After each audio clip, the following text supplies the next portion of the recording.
Let's talk about dealing with difficult people online. You know what I mean? I think you probably do. So I'm going to tell you how I deal with difficult people online. If I say you should do this or you should do that, I only mean it as an extension of my personal experience of what's worked for me on this topic. And there's people online who are difficult. They're hard. They're rude. They're upsetting. For a lot of people just stay offline. People don't comment. People don't post. People don't post videos of themselves talking about a topic they're passionate about for fear of a difficult person coming and attacking them directly or indirectly, of having a lot to say, of kind of pushing their message away so that they can get their own message in. Some of these difficult people, they attack your character. They'll repeatedly make the case, either in a subtle way or a direct way, about how you're a bad person, which is their sneaky way of saying, hey, I'm a good person because look, you're a bad person. The difficult people won't be quiet. They'll dominate the airspace. They can't help themselves. They have to. They have to comment on your post. They have to comment on your comment. They've got to respond to it because they're always arguing for their own position and their own point of view. And the difficult people online show no interest in your perspective because they have no interest in your perspective. It's all about them. And that's okay. I mean, we've all been there in our own way. We've all got our own little narcissistic tendencies, our own wanting to promote ourselves, our own desires to be seen. But there's people who can be civil online, and there's people who can't be civil online. And we all know what it's like to interact with someone who can't be civil and how difficult that can feel. The truth is, growing up from when you're a little child, there are securely attached people when they're adults, and they've grown up having self-esteem. They've grown up having balanced relationships with other people. And the rest of us who are not truly securely attached and really grounded inside themselves, the rest of us are either anxiously attached or we're avoidant. And there's probably other kinds of people out there, but this is just a kind of a quick and dirty explanation of what's going on. Growing up, I was always, I don't know about always. Growing up into teenagehood and into adulthood, I became very avoidant. Might be a surprise. I was extremely quiet in my 19, 20, 21. Very quiet, very aloof, hard to interact with me, hard to engage me in a conversation. I was avoidant. In a relationship, oftentimes the anxiously attached person would come and chase after me, and I would be avoiding them. That's not completely accurate, but it's a quick and easy way to paint the picture of what it's like to be an avoidant person versus what it's like to be an anxiously attached person. One person's running away and the other person's running after them. The bullies who you've run into online oftentimes do not have a center of self-esteem or self-worth that's based upon their own internal knowing. And so your perception of them is very important to them. So they're always working to build up their level of perceived self-esteem in the community. They're always arguing for why they know more and they're smarter and they're more whatever. And so it's interesting, even though it's painful for myself and probably for you to run into someone who you might call a bully or someone who's difficult to interact with online. Really, there's a lack, a kind of a black hole within themselves. And again, we all have our black holes. We all have our places within ourselves where there's a lack. It's just some of us can kind of interact in a civil manner online and some of us just really can't. And the people who you might call a bully are the people who are difficult to deal with. Most of the time, a lot of the time, they have no clue that they're difficult to deal with. They have no clue that they're being a bully. It's just, they're just trying to get what they need, either unconsciously or consciously, and most of the time it's unconscious. So how do you deal with these people? How do you deal with a difficult person? How do you deal with someone who's a bully? The key is you got to know yourself, and you got to know that you can't change the world. You can't change anybody. And I'm going to stop right there because what I just said is a huge leap of wisdom that'll may be a surprise to you. I don't know. I mean, this has been empowering to me. It's been empowering to me once I got this. You can't change anybody else. The only person you can change in the world is yourself. You got plenty of access and plenty of opportunity to change yourself, but you can't change anybody else.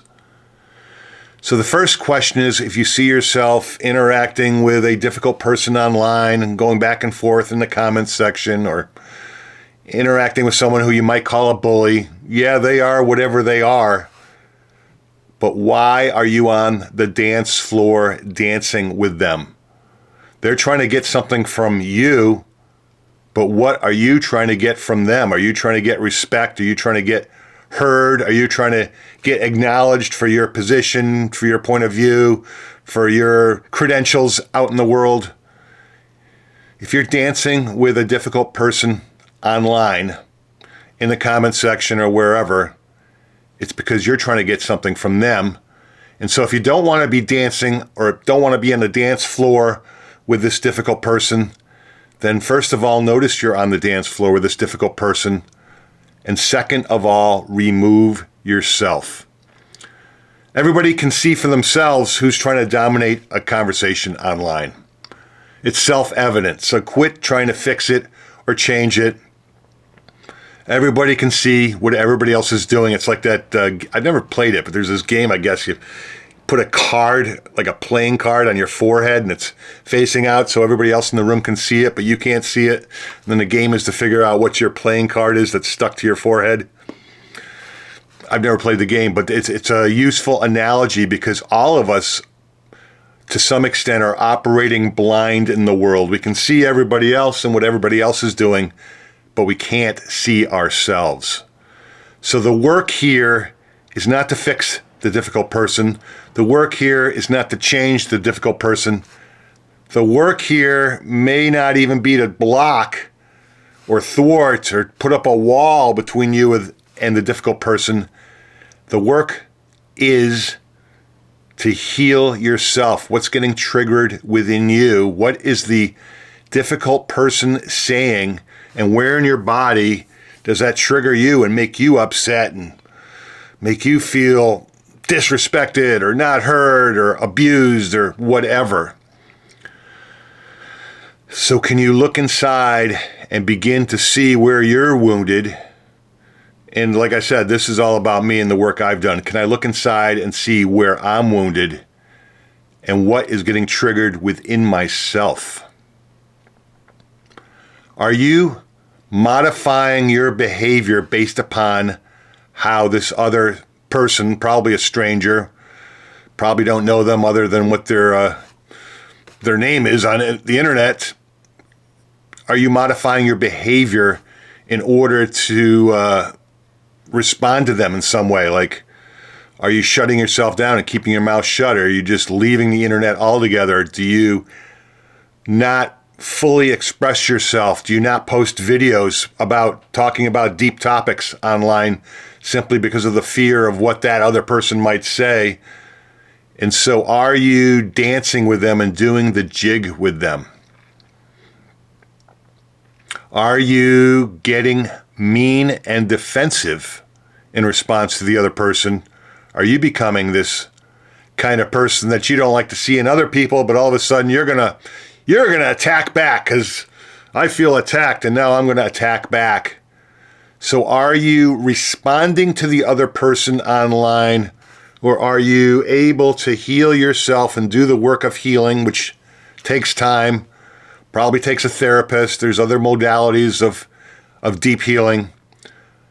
But have you spent the time to do the work to, number one, become aware of yourself, and to, number two, do the deep healing work that's required to get centered and grounded, to begin healing and ending the codependency that you may have in some of your relationships out there in the world? Are you ready to heal and get yourself to a centered and grounded place where you know your own self-worth? You've built the muscle of self-esteem, and you can interact with the world regardless of whatever they're saying or they're doing. Can you continue to recenter yourself and re-get grounded in your own self-esteem? Stop giving the bully, the difficult person, your attention. I mean, that's really what they're craving. I mean, people who just come on and comment after comment, come up with a nasty comment. They're trying to hook you into paying attention to them, seeing what they have to say, saying, yes, you're right, joining their clique, whatever. Stop paying attention to that person. Stop engaging. There's people online who comment on almost everything I post online. I just don't respond to them. It's not like I'm trying to be rude. It's like, go ahead. They're going to throw their best stuff at me to get me to respond. Hey, Teddy, what about this? What are you going to say about that?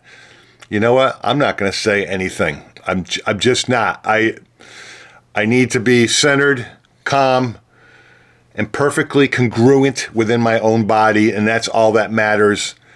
Responding to that difficult person online is not what matters. If you ever watch high-end, super highly qualified martial artists or a boxer in the ring, the ones who are really good, most of the time they don't get emotional. Like, you can have someone pounding on you with their feet and their fists and their body, whatever the fighting style is. And oftentimes the ones that win in the ring are the ones who are able to stay true within themselves and their own discipline and not get thrown off and not get emotional. And oftentimes the person who gets emotional and upset in the ring is the person that loses. Another tip I'd like to give you is what is Q-tip, Q-T-I-P, quit taking it personally. Most of the time, whatever people are saying to you about you is really a reflection of what's going on with them inside themselves about their own inner world. There's another term out there called projection, where people take the pain and discomfort that they have with themselves and they project it out onto you. It's like, oh, you're a liar, or you're a cheater, or you're a blah, blah, blah. Whenever someone's doing that, there's one finger pointed at you and there's 3-4 fingers pointed back at me. Projection is when someone is blaming you, shaming you. More often than not, the person blaming you or shaming you is actually revealing something deep within themselves, an uncomfortable truth that they have with themselves. So almost always, Q-tip, quit taking it personally. Whatever someone's saying about you, when it's nasty, when it's mean, when it's a bully kind of tactic, more often than not, they're talking about themselves and not really talking about you. I wrote a book a couple years ago, Warrior Uprising, short book, things I'd learned along the journey of getting married twice, getting divorced twice, etc. And in the book, I talk about a topic of defenselessness. And it sounds like to be defensive sounds like it's to be weak. But I mean it completely different. I mean, you can be a martial artist. You can be standing behind an M16. You can be whatever. You can be as strong and as tough as you want in a way. But defenselessness means to drop your own suit of armor. It means to drop the walls, the psychological, spiritual walls that you have between you and the world, the numbness that you may have between you and other people. And it means becoming vulnerable. And again, becoming vulnerable sounds like, oh, I'm going to become weak. The vulnerability I'm talking about is the vulnerability I'm having right now talking to you in front of this camera, posting this online, seeing how people react to this video or don't react. I mean, some videos get no response at all, and that's kind of painful for a guy like me. It's vulnerable. Life is vulnerable. And can you be open, vulnerable, and totally exposed? And I do not mean to be weak. I do not mean to let people walk over you. I mean, can you be an open book, transparent within yourself for yourself, transparent to other people within yourself for yourself? And can you just let your freak flag fly? Can you just be your raw, authentic self and let it hang out? That, my friend, is a superpower. And not let whatever the mean, difficult, bully person might have to say. Can you just let your freak flag hang out? Not feel like you need to attack the other person. Not feel like you need to let the other person walk over you. This is all about healthy boundaries where appropriate. But it doesn't matter what anybody else has to say, because you know within yourself, you're whole and complete within yourself. You've built the muscle over time of self-esteem, self-confidence, and you've built a muscle for self-expression. I'm just going to let my freak flag hang out. Here's who I am. I'm different than everybody else, but here's who I am. And so I was talking about my topic here of defenselessness. It means opening up into whatever is happening around you instead of closing down to it. And I bookmarked one other thing, is when you defend yourself against me, you are attacking the life force that desires to flow through you. It's in my book. I mean, I'm not going to say more about it than that. I just wanted to float the idea to you that there is, rather than shutting down, walking away, and hiding, which again is something I've done for a lot of my younger adult life. What about just opening up and being fully expressed regardless of the barbs, the jabs, the negative comments that they throw at you? What if you no longer got hooked by what they have to say? What if you could free yourself from doing the dance with that difficult person online? And for me, when someone's truly difficult, I just don't interact with them. It's like, yeah, go ahead and throw your best stuff at me. I'm not interested. Once in a while, I might come up with something cute or clever. I attempt to keep it peaceful and true to my own real nature.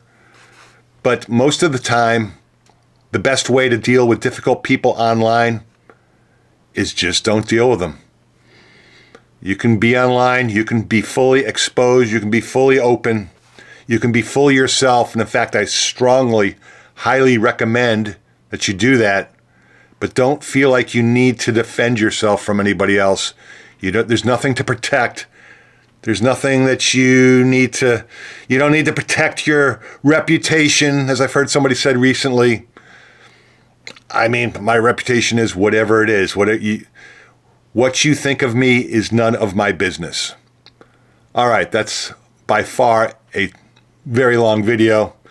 Talk to you guys later.